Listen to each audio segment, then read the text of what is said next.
What is up, potato chips? Welcome back to ciNATEmatic. You have many choices in online film critics and movie fans, so thank you for choosing me. Well, we've talked about Stranger Things Seasons 1, 2, 3, and 4. Now there's only one part left to talk about. Stranger Things Season 5, so let's get into the review. We pick up getting to see where that cliffhanger from Season 4 left us, and how our characters are dealing with the fact that the Upside Down is bleeding into the real world. Well, the cracks from the earthquake from last season have all been sealed up with metal, and Hawkins is under a town-wide quarantine led by the government, meaning everybody in Hawkins is under surveillance and being monitored, meaning our group can't really interact as freely as they used to. Vecna is out there stealing more kids for whatever it is that he is trying to accomplish in the Upside Down. Max is still in her coma. Jonathan and Steve are fighting over Nancy. Robin and Will are getting along rather nicely this season, which does take Joyce some getting used to. And Hopper is trying his best to continue their mission against the Upside Down. All of them are actually rather secretly. Robin now has a radio show which she uses to give coordinates to her friends so they can meet up and do these things called crawls, where they try to get into the Upside Down and basically get new information and continue their quests. As this season or volume continues, some pretty strange things happen.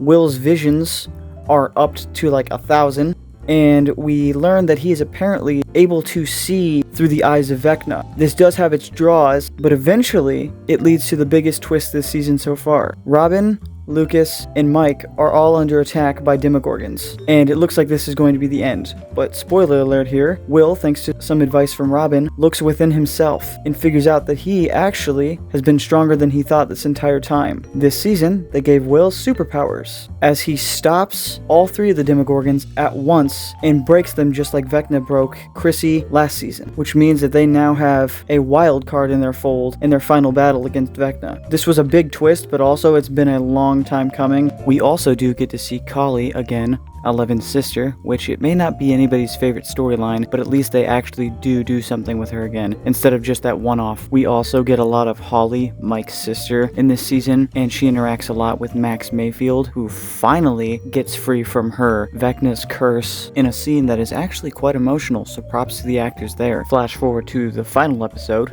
The Right Side Up. The final battle against Vecna in the Abyss or Void or whatever they called it was a bit rushed, but you'll always run into that in a finale of a show, because when you're used to watching a show over the course of the season, the problems unravel. But when you're watching a finale, they have to actually finally wrap that up. So of course you're going to feel a difference in pacing issue with the fights. It no longer has to be an overarching threat. They're finally taking it down. We do get a quick fake out death of Steve, which was cut really weird, but that was for suspense, so I guess it works. After Vecna is defeated, which Winona Ryder gets the final blow, I thought that scene was done well. It showcased all of the trauma that Vecna put each character through, and Joyce has been through it considering that he kidnapped her son, so her getting those final blows is fitting. After that, all of the characters survive and are happy, or so we think for a minute. We get this BS scene where Eleven sacrifices herself. That way, it will actually all be over, because if she doesn't do this, the cycle will never end, and the military people will just continue making more villains like Vecna using her blood. So yeah, she just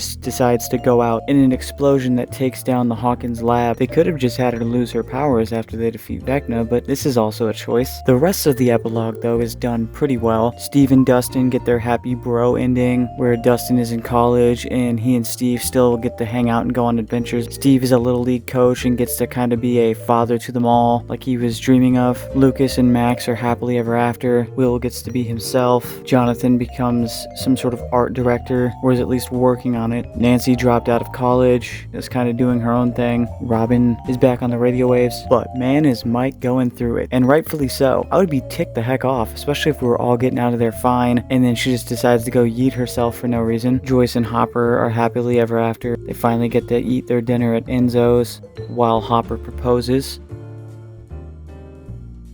Now, the kids graduate, and they're invited to a party from that girl that dissed Dustin way back in Season 2, but Mike says that he has a better idea of what they should do, and they all go play one final game of Dungeons & Dragons in Mike's basement. And you can just feel the emotion in the scene that these actors are saying goodbye to years of their lives here. As they play one final game, Mike tells one final story about the mage, aka Eleven, a story where she possibly did make it out alive, and that Kali, even though she was killed earlier, cast an illusion, and that is what Mike saw instead of her actually dying. But she, in this story, still has to remain by herself in some far-off land. So is Eleven alive? Is she not? It's up to interpretation, but still, it sucks that they isolate her even if she is alive. There were so many better ways and avenues that they could have taken and ended her story. All of the kids around the table say that they believe, and they put their campaign books on the shelves, take one final look, and go upstairs for dinner as Holly and her friends come down and begin their game. So it's almost like the cycle continues, but like the good one of like childhood, not like the Vecna stuff.